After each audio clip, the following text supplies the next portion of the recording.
Jaipur, city in India, I think.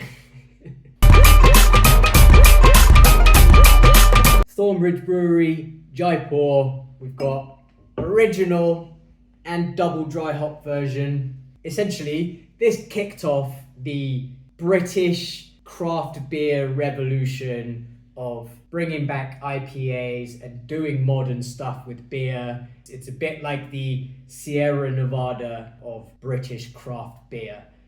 So they took the English IPA, perhaps the malt bill, and they married it with those American hops, which were, going crazy out of the west coast of America with their big kind of citrusy, grapefruity, tropical fruit flavors. And they thought, why can't we have a bit of that in England? I think they've called it Jaipur as a kind of nod to the old English IPA, even though this is more leaning towards an American IPA. This is the 2005 beer, the original recipe, I guess.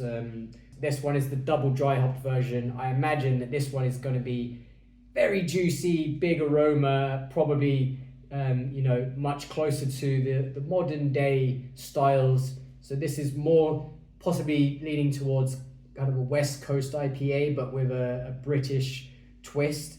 And this one is probably maybe even a nod to the kind of more juicier beers. But let's find out. Let's compare the two. Let's crack them open and see what they're saying.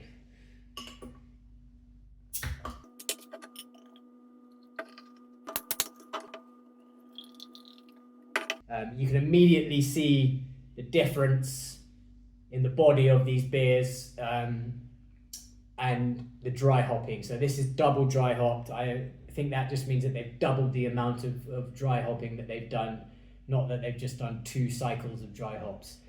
So this one is hazy, somewhat hazy because of the sheer volume of hops, and this one is a lot cleaner and brighter.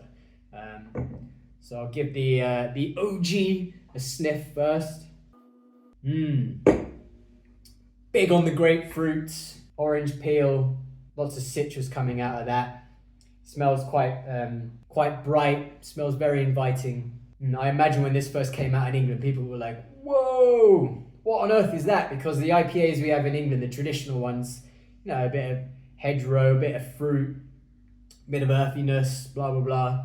And then this comes along and it's like, much like a grapefruit does when you first bite into it, it's like zing. That's the zing of an American hop in your nose. So I bet that was impressive. Let's see what the double dry hop version says.